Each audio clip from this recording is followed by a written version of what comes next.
అనగనగా ఒక ఊరిలో స్టోరీ ఛానల్‌కు స్వాగతం అండి. మరి ఈరోజు ఒక చక్కని కథతో వచ్చాను. మొదటిసారి గనక మన ఛానల్ చూస్తుంటే సబ్స్క్రైబ్ చేసుకోండి, లైక్ చేయండి. కథను పూర్తిగా వినండి. చాలా చక్కని కథ. అలాగే కామెంట్ చేయండి. మరి నాకు సపోర్ట్‌గా ఉండండి. ఇంకా లేట్ చేయకుండా కథలోకి వెళ్ళిపోదాం. అనగనగా ఒక ఊరిలో ఒక రైతు ఉండేవాడు. ఆ రైతుకు నలుగురు పిల్లలు. ముగ్గురు మగబిడ్డలు, ఒక ఆడపిల్ల. ఆడపిల్ల అందరికంటే చిన్నది కాబట్టి ఆమెకు చిన్ని అని పేరు పెట్టుకున్నారు. ఇలా కొన్ని రోజులు గడుస్తుండగా ఒకరోజు ఒక సంవత్సరం అన్నమాట పంటలు సరిగ్గా పండలేదు. అప్పుడు ఆ రైతు మనసులో ఒక ఆలోచన వచ్చింది.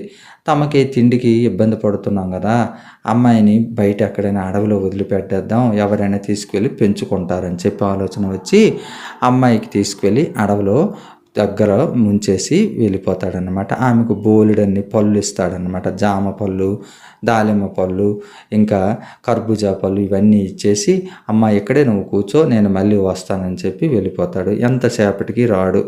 అయితే అమ్మాయికి తెలుసు వాళ్ళ నాన్న వచ్చి తనను తీసుకువెళ్తాడని. ఆ దారిలో ఒక రాక్షసు వచ్చు, ఏమమ్మా ఇక్కడ కూర్చున్నావు, నువ్వెవరు అని అంటే, మా నాన్న అటువైపు పని మీద వెళ్ళాడు, నన్ను ఇక్కడ కూర్చోమన్నాడు, వచ్చి నన్ను తీసుకువెళ్తాడు అంటుంది. మీ నాన్న ఈ సంవత్సరం పంటలు బాగా పండలేదని నిన్ను ఇక్కడ విడిచిపెట్టి వెళ్ళిపోయాడు, కాబట్టి నువ్వు నాతో వచ్చే, నేను నిన్ను ముద్దుగా చూసుకుంటాను, పెంచుకుంటాను, భయపడకు అని అంటే, నేను రాను, మా నాన్న వస్తాడని చెప్పి ఉంటుంది. అయితే సరే నీ ఇష్టం, నేను మళ్ళీ సాయంత్రానికి ఈ దారిలోనే వస్తాను, అప్పటికి కూడా మీ నాన్న తీసుకువెళ్ళకపోతే నాతో వచ్చేద్దువుగానని చెప్పి ఆ రాక్షసి వెళ్ళిపోతుంది. సాయంత్రం పొద్దుపోతుంది, ఇంకా వాళ్ళ నాన్న రాలేదు. చిన్నికి ఇంకా ఏడుపు వస్తుంది. రాక్షసు చెప్పింది నిజమేనేమో అని ఏడుస్తూ ఉంది. ఆ దారిలో రాక్షసు వచ్చి, ఏమమ్మా నేను చెప్పిన మాట నువ్వు విన్నావు కాదు కదా, మీ నాన్న నిన్ను వదిలేసాడు, రా తల్లి నేను పెంచుకుంటాను, నాకు బిడ్డలు ఎవరు లేరు, నిన్ను ముద్దుగా చూసుకుంటానని చెప్పి తీసుకువెళ్ళిపోతుంది అన్నమాట. తీసుకువెళ్ళిపోయి చక్కగా అల్లారు ముద్దుగా పెంచుకుంటుంది. అలా చిన్ని పెరిగి పెరిగి పెద్ద యుక్త వయసుకు వస్తుందన్నమాట. ఆమెని ఎంత గారాబంగా చూసుకుంటుందంటే అన్ని సౌకర్యాలు కల్పించి ఒక రాక్షసేన ఇలా చూసుకుంటుంది అన్నట్టుగా చూసుకుంటుందన్నమాట. యుక్త వయసులోకి వచ్చిన చిన్ని చాలా అందంగా తయారైంది, రాకుమారిలా ఉందన్నమాట. అయితే ఒకరోజు పూలు కోసుకోవటానికి తోటలోకి వెళ్ళి పూలు కోస్తుంటే ఒక రాజు వేటకు వచ్చి ఆమెను చూస్తాడు. ఆమె అందాన్ని చూసి ఆమె వెంట పడుతూ ఆమెతో మాట్లాడాలని ప్రయత్నం చేస్తే ఆమె సిగ్గుపడుతూ అలా పరిగెత్తుకుంటూ వెళ్ళిపోతుంది ఇంట్లోకి. వెళ్ళిపోతే రాజు కూడా ఆమెను వెంబడించి ఇలా వెళ్ళేటప్పటికి రాక్షసు అడ్డుగా వచ్చి, ఏమి రాజా ఇటు వస్తున్నావు, బతకాలని లేదా నీకు అని అంటుంది. ఆ అమ్మాయి ఎవరు, నీ కూతురేనా, నేను నమ్మను, నీకు ఇంత అందమైన కూతురు ఉండడం ఏంటంటే, అవును నా కూతురే, ఏమి రాక్షసులకు అందమైన పిల్లలు ఉండకూడదా, ఏంటి విషయం, ఇంటి దాకా ఏంటి వచ్చావు అని అంటే, నేను చాలా ఇష్టపడినాను, ఆ అమ్మాయి నేను వివాహం చేసుకుంటాను అని అంటాడన్నమాట. నీవు వివాహం చేసుకుంటావు సరే, మరి నేను నా బిడ్డని విడిచి ఉండలేనే, మరి నన్నేం చేయమంటావు, నేను నెలకొకసారి వస్తాను చూడటానికి, దానికి సమ్మతిస్తే నువ్వు వివాహం చేసుకో, అమ్మాయిని అడుగుతా, అమ్మాయి ఇష్ట ప్రకారమే జరుగుతుంది, అమ్మ నీకు ఇష్టమైన వివాహం చేసుకుంటావంటే అప్పుడు చిన్ని సరే నాకు ఇష్టమైన వివాహం చేసుకుంటానంటుంది. ఇదిగో మరి అంటాడు, నెల రోజులు దాటిందంటే నేను ఊరిలోకి వచ్చేస్తాను, నా బిడ్డను వదిలి నేను ఉండలేను అని చెప్పి అంటుంది రాక్షసి. అలా రాజు వివాహం చేసుకొని తీసుకువెళ్ళిపోతాడు. చిన్ని నెలకొకసారి వాళ్ళ అమ్మను చూడటానికి అడవికి వెళ్ళి మళ్ళీ వెళ్ళిపోస్తూ ఉండేది.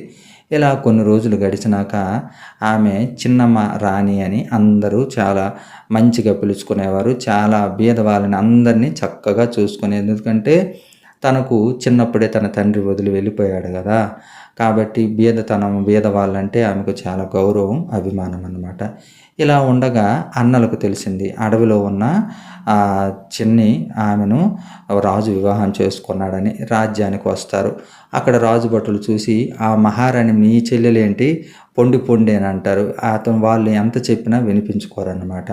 అయితే అటుగా వస్తున్న ఒక దాసికి ఈ విషయం తెలిసి ఆమె వెళ్ళి మహారాణితో చెప్తుంది. చిన్నమ్మ రాణితో చెప్పి, అమ్మ ఎవరో కోట దగ్గర బాగా కాపలా కాసి ఉన్నారమ్మా, భటులు వాళ్ళని విడిచిపెట్టట్లేదు, మేము మీ అన్నలని చెప్తున్నారమ్మా, భటులు నమ్మట్లేదు అని చెప్తే, ఏమో తన అన్నయ్యలేమో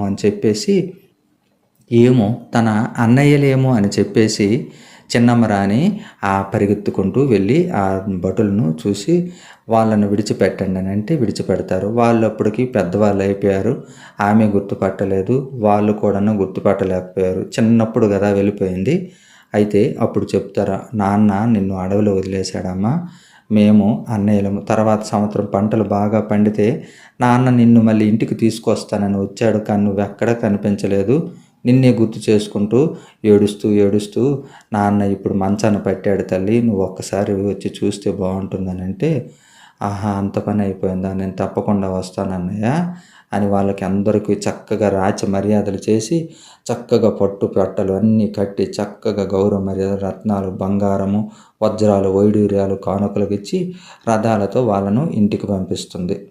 రథాలపై వాళ్ళ అన్నయ్యలను వాళ్ళతో పాటు చిన్నమ్మ రాణి కూడా వెళ్ళి వాళ్ళ నాన్నను చూసి వాళ్ళ నాన్నకు చక్కగా ప్రేమగా మాటలు చెప్పి మళ్ళీ తన రాజ్యానికి తను వెళ్ళిపోతుంది. ఇది అన్నమాట చిన్నమ్మ రాణి కథ. ఈ కథ మీకు నచ్చినట్లయితే మన ఛానల్ సబ్స్క్రైబ్ చేసుకోండి, నన్ను సపోర్ట్ చేయండి. మరో మంచి కథతో ముందుకు వస్తాను.